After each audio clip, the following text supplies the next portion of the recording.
Tenemos entonces el factor de riesgo que les mencionaba anteriormente. El sobrepeso y la obesidad significan o redundan en un aumento de la prevalencia de cálculos biliares, y esto está relacionado también a la ruptura del equilibrio de la bilis como solución en favor de una mayor concentración de colesterol, lo mismo que en los grupos anteriores. Y a su vez, esta mayor concentración de colesterol en la bilis de los obesos está relacionada a lo que se postula que es una sobreexpresión de la HMG-CoA reductasa, enzima limitante en la síntesis endógena de colesterol, que no solamente va a ser responsable de la relativa elevación del colesterol plasmático en estas personas, sino también de un mayor depósito hacia la bilis, rompiendo el equilibrio mencionado. Es importante también aclarar, en su momento se estudió si existían alteraciones en la motilidad vesicular en los pacientes obesos. Recordar que vesículas más perezosas, vamos a decirlo de esta manera, tienden a ser responsables o a abonar, a estimular la formación de cálculos. En realidad, esto se ha visto que no es así en los pacientes obesos. Todo lo contrario, ustedes piensen que si yo tengo una ingesta muy preponderante o muy alta en grasas, vamos a tener el estímulo de la colecistoquinina, y esta colecistoquinina va a ser responsable de la contracción vesicular, de estimular la motilidad vesicular y de relajar el esfínter de Oddi para que la secreción biliar llegue a la segunda porción del duodeno, con lo cual los trastornos en la motilidad vesicular, al menos en este grupo de pacientes, están descartados como responsables. Y aquí tenemos un doble problema, porque tanto el exceso de peso como el rápido descenso de peso son responsables del fenómeno del aumento de riesgo de litiasis. Fíjense estas estadísticas. Aproximadamente un cuarto de las personas que se someten a dietas controladas en calorías muy estrictas y que logran bajar de peso, por supuesto, van a desarrollar litiasis, y la mitad de los pacientes que se someten a bypass gástrico, donde la pérdida de peso realmente es muy importante, sobre todo durante el primer año del postquirúrgico, estas personas entonces en gran proporción desarrollan litiasis vesicular. De hecho, en muchos pacientes que se someten a bypass se realiza una colecistectomía conjuntamente con el bypass profiláctica, es decir, se remueve la vesícula previendo el alto riesgo de desarrollar cálculos de la misma. Sobre todo si el paciente ya tiene cálculos previos, asumimos que con una cirugía de bypass el asunto solamente va a poder tender a empeorar. ¿Y esto a qué se debe? Se debe a una respuesta hepática paradojal ante la restricción energética. Durante los primeros meses de una restricción energética muy importante, ya sea en base a una dieta hipocalórica o ya sea en base al pobre ingreso calórico que tenemos después de un bypass gástrico, entonces el hígado responde de manera paradojal, dijimos, aumentando la actividad de la HMG-CoA reductasa y aumentando la síntesis de colesterol. Por lo tanto, también es mayor la proporción de colesterol que se vuelca en la secreción biliar, nuevamente rompiendo el equilibrio. Pero aquí hay otro problema. La vesícula en estas circunstancias tiende a producir más cantidad de moco. Recordar que el moco también es un factor de adherencia y responsable de que inicialmente se forme ese barro biliar, que luego va a terminar en un cálculo. Pero también es muy importante la relativa estasis vesicular que los pacientes desarrollan. ¿Por qué? Porque pasan de tener dietas muy altas en lípidos y por lo tanto muy estimulantes de la motilidad de la vesícula, en general a tener dietas muy controladas en calorías, muchísimo más bajas en contenido graso. Entonces la vesícula ya no recibe ese estímulo de motilidad y esa relativa quietud también favorece la formación de cálculos. Otro factor de riesgo donde la motilidad es prácticamente prácticamente la principal responsable es aquellas situaciones que requieren la implementación de soporte nutricional parenteral total, es decir, el paciente no recibe alimentos a través del tracto digestivo. Esta situación se relaciona con la formación de cálculos y también con una posible complicación que vamos a ver ahora, que es la colecistitis aguda. Ya sea con un cálculo o sin un cálculo, en estos pacientes puede ocurrir inflamación de la vesícula producto de un cálculo retenido, como vamos a ver, que se movió y se retuvo en el conducto cístico, o sencillamente por un proceso infeccioso, inflamatorio de la vesícula sin que estos cálculos existan. De todas maneras, son muy frecuentes. Fíjense que ya se comienza a formar barro, estadio previo a la litiasis, 3 semanas después de implementado el soporte nutricional parenteral total, con lo cual el proceso es realmente muy rápido y está explicado exclusivamente porque al no recibir alimentos y, por supuesto, tampoco grasas en el tracto digestivo, esa vesícula directamente no tiene estímulo de colecistoquinina para su movilidad. Se postula también que podría haber problemas en cuanto a lo que es la relajación del esfínter de Oddi. Sí, por supuesto que los hay, porque si no secreto colecistoquinina, ni la vesícula se mueve, ni el esfínter de Oddi se relaja. Otro grupo de riesgo muy importante son las mujeres embarazadas, y tener en cuenta que a más alta es la paridad de la mujer, por supuesto también más riesgo tiene de desarrollar litiasis biliar. Aquí vamos a tener una bilis más propensa a generar cálculos a consecuencia del mismo motivo que hablamos para las mujeres en general. La bilis, y particularmente en términos hormonales en la embarazada, tenemos una situación de aumento de la concentración plasmática de muchas hormonas, entre ellas los estrógenos, que no solamente están siendo producidos por el ovario, sino también, en este caso, por la placenta. Entonces, dijimos que los estrógenos median en un mayor desvío de colesterol hacia la secreción biliar, y esto, con el número de gestas, por supuesto, aumenta la chance de desarrollar barro o litiasis. Fíjense lo que son los números. La incidencia de formación de barro y de cálculos es de un 30 y un 2% respectivamente. ¿Qué quiere decir esto? Que un 30% de las mujeres embarazadas forman barro y un 2% forman cálculos sin haberlos tenido previamente, es decir, solamente durante el embarazo. La ventaja de la formación de barro es que sí es una situación reversible, y el cálculo, como dijimos, probablemente muy difícilmente lo sea. Tengan en cuenta que desde ya las mujeres con litiasis biliar diagnosticada previamente al embarazo tienen más chances de desarrollar cólicos biliares o alguna complicación de la litiasis que vamos a ver posteriormente. Tengan en cuenta también que durante el embarazo la motilidad de la vesícula se ve dificultada porque el volumen de esa vesícula prácticamente se duplica, con lo cual es más difícil moverla, y la embarazada desarrolla también estasis vesicular. Seguimos entonces también con otros grupos de riesgo, que son pacientes que toman determinados fármacos, entre ellos pacientes que se encuentran en terapia de reemplazo estrogénico, por ejemplo, por el motivo que ya les comentamos, tienen más riesgo de desarrollar litiasis por colesterol. El clofibrato es un fármaco que tiene acciones hipolipemiantes, concretamente recordar sobre los triglicéridos, y que como efecto colateral también tiene reportado el desarrollo o el mayor riesgo para la litiasis vesicular.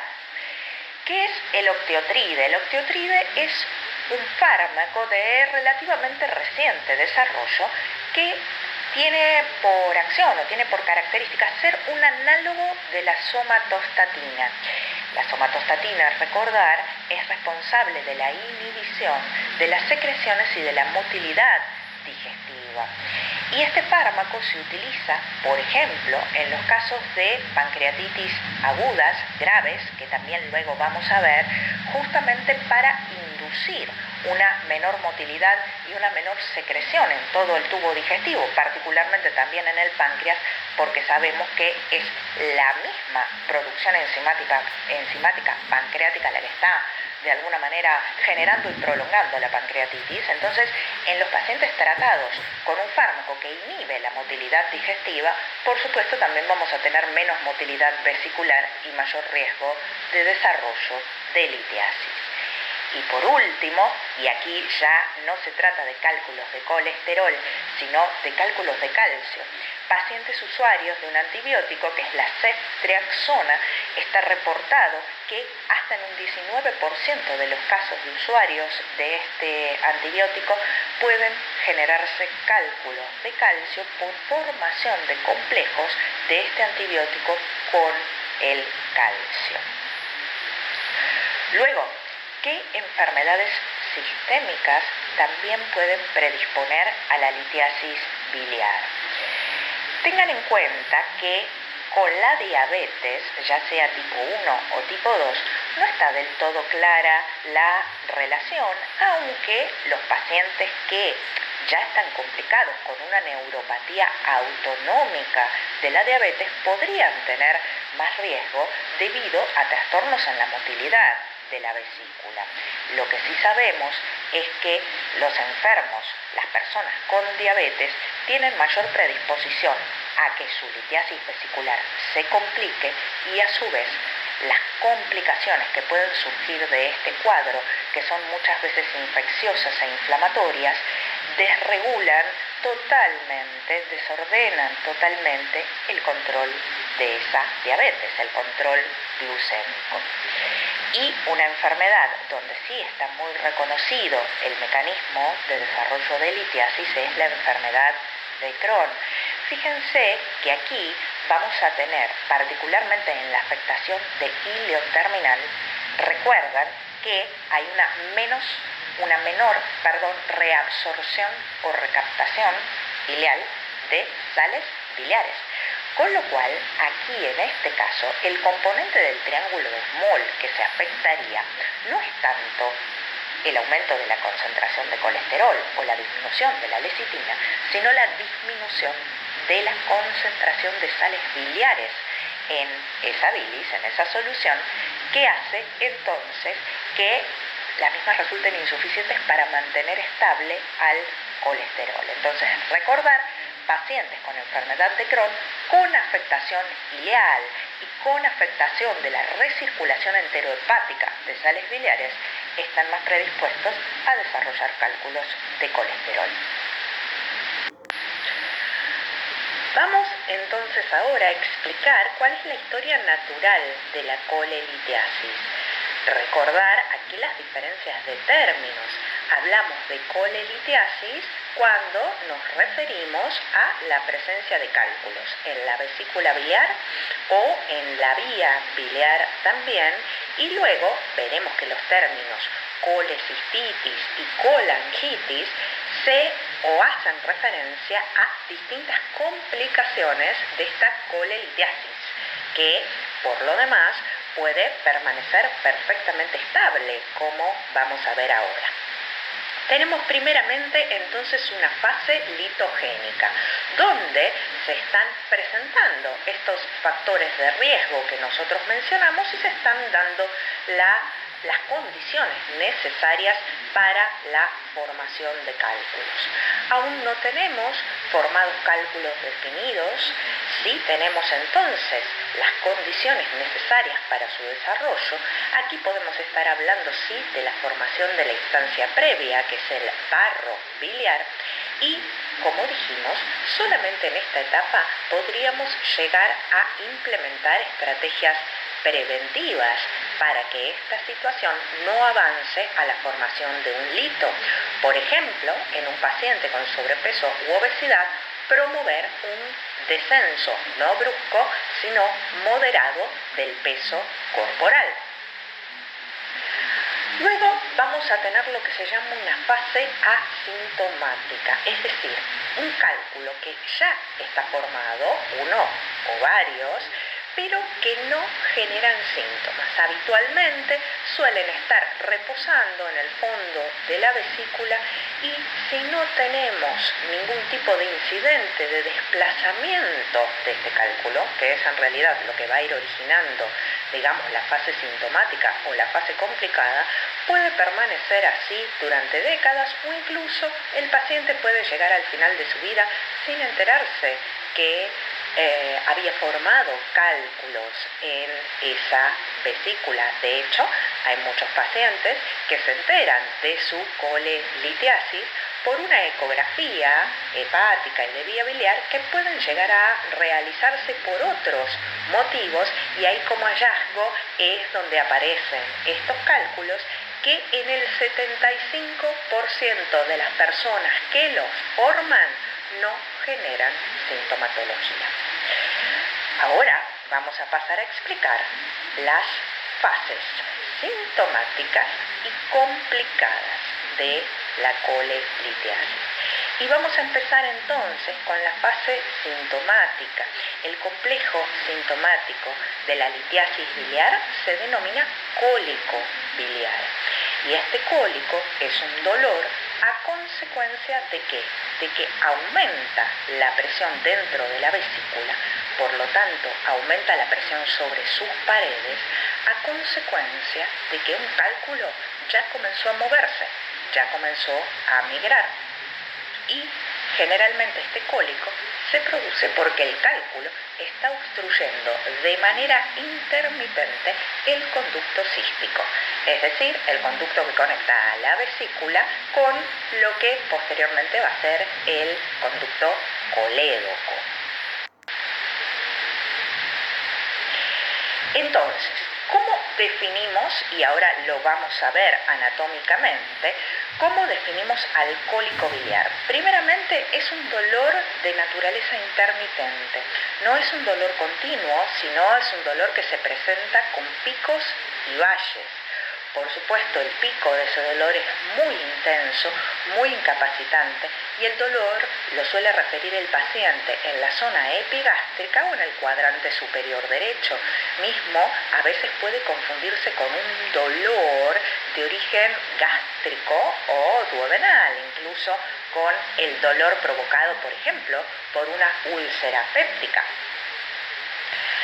En algunas ocasiones, durante el pico de dolor, ese dolor puede irradiar también hacia la espalda o hacia la escápula y habitualmente este pico suele durar 30 minutos o más.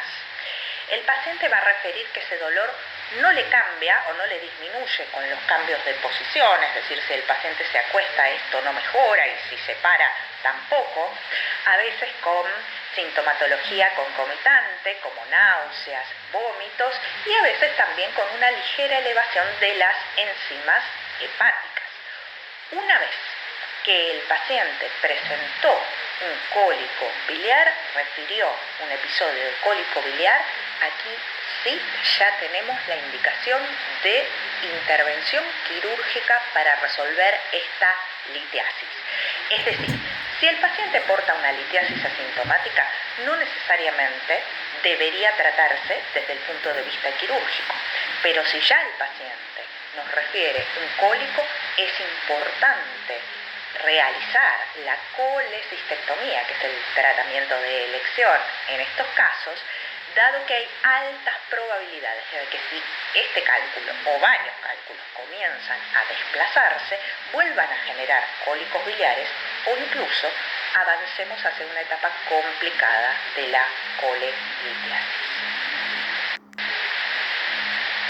Aquí tenemos, y vamos a repetir este diagrama cuando estemos hablando de las distintas complicaciones, como para que ustedes se vayan ubicando según hacia dónde se encuentra migrado y enclavado eventualmente el cálculo, bueno, qué complicaciones vamos a tener. Fíjense que en el número 1 tenemos al cálculo en la vesícula reposando, no generando sintomatología, pero aquí tenemos en el número 2 un cálculo que se encuentra ya obstruyendo el conducto cístico, pero este cálculo se mueve, es decir, la obstrucción que genera es intermitente. Entonces, cuando el cálculo obstruye efectivamente, tenemos el aumento de la presión adentro de la vesícula y tenemos el pico del dolor en el cólico biliar. Cuando el cálculo tiende a moverse y desobstruir, vamos a tener el valle del dolor y justamente un poco el reposo sintomático para el paciente. Tengan en cuenta esto y fíjense que una vez que ya el cálculo se mueve más hacia adelante en la vía biliar, vamos a empezar a hablar de una etapa complicada de la colelitiasis. Pasamos finalmente a lo que denominamos fase complicada de la colelitiasis y aquí vamos a ver unas cuantas complicaciones, algunas más y otras menos frecuentes. Uno podría preguntarse por qué el paciente termina pasando una fase complicada si previamente manifestó un cólico biliar y ese cólico biliar ya era indicación de resolución quirúrgica. Aquí se dan varias realidades. Hay algunos pacientes en los cuales podemos pasar de una etapa asintomática a una complicada sin que haya cólicos biliares de por medio. Eso puede explicarlo, por un lado. Y por el otro lado, ocurre en muchos lugares y particularmente en el ámbito público, que se encuentra muy demandado en términos de sus servicios de cirugía, que si el paciente acude a una guardia presentando un cólico biliar, este se soluciona durante la atención por guardia y se le envía al paciente a gestionar un turno con el servicio de cirugía. Pero muchas veces ese turno para realizar la colecistectomía puede demorar incluso varios meses. Entonces, durante esos meses es donde el paciente puede llegar a presentar asociada alguna complicación, es decir, pasar de la etapa sintomática a una fase complicada. Probablemente la complicación más frecuente es la colecistitis aguda. ¿Qué es esto? Por supuesto, su mismo nombre lo indica, es un proceso de inflamación y eventual infección de la vesícula. ¿Cuál es el mecanismo que la genera? La impactación de un cálculo en el conducto cístico, como ustedes están viendo en el dibujo, que aquí tenemos una situación además particular. Es decir, la diferencia entre una colecistitis aguda y un cólico biliar es que en el cólico biliar el cálculo se encuentra obstruyendo intermitentemente el cístico y en una colecistitis aguda directamente está impactado.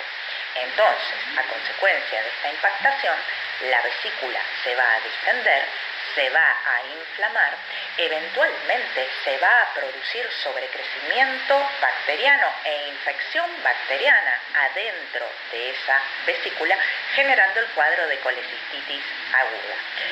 Aquí la característica del dolor ya no es un dolor cólico con picos y valles, sino que es un dolor constante, de la misma ubicación, por supuesto, en el cuadrante superior derecho, asociado también a esta sintomatología inespecífica de náuseas y vómitos, pero que ya no solo no mejora con los cambios de posición, sino que aumenta el dolor con los cambios de posición y también con la tos y con los movimientos, dada la inflamación localizada entonces en la vesícula y también en el conducto cístico. Dato característico es el signo de Murphy. ¿Qué es esto? Si el paciente está recostado y se le pide que inspire, que tome aire y se palpa el cuadrante superior derecho, el paciente refiere un dolor realmente muy marcado, una defensa, una hipersensibilidad muy marcada, justamente localizada en este cuadrante. Esto es el signo de Murphy. Y hay una cuestión muy particular, que es la que está reflejada en este dibujo, ¿Qué ocurre? Es el cálculo está impactado en el cístico, como ustedes pueden ver. Está generando una inflamación no solo en la vesícula, sino también en el mismo cístico. Y a consecuencia de su ubicación y de esa inflamación, ven que comprime hacia el costado también parte del conducto colédoco. El paciente, además de desarrollar esta sintomatología que les estoy comentando, va a desarrollar ictericia. ¿Por qué? Porque si estamos comprimiendo la circulación de bilis a través del colédoco, vamos a tener retención biliar y vamos a tener retención, por supuesto, de bilirrubina, que va a aumentar su concentración plasmática, generando entonces esta ictericia, sobrepasando los 2 miligramos por decilitro de concentración y generando entonces adicionalmente la ictericia como síntoma.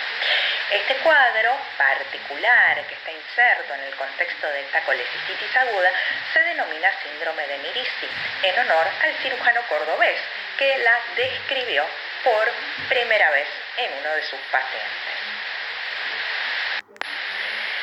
Entonces, nos volvemos a fijar en la misma ilustración, en el punto 3. Aquí tenemos entonces el lito ya no con una obstrucción intermitente, sino impactado en el conducto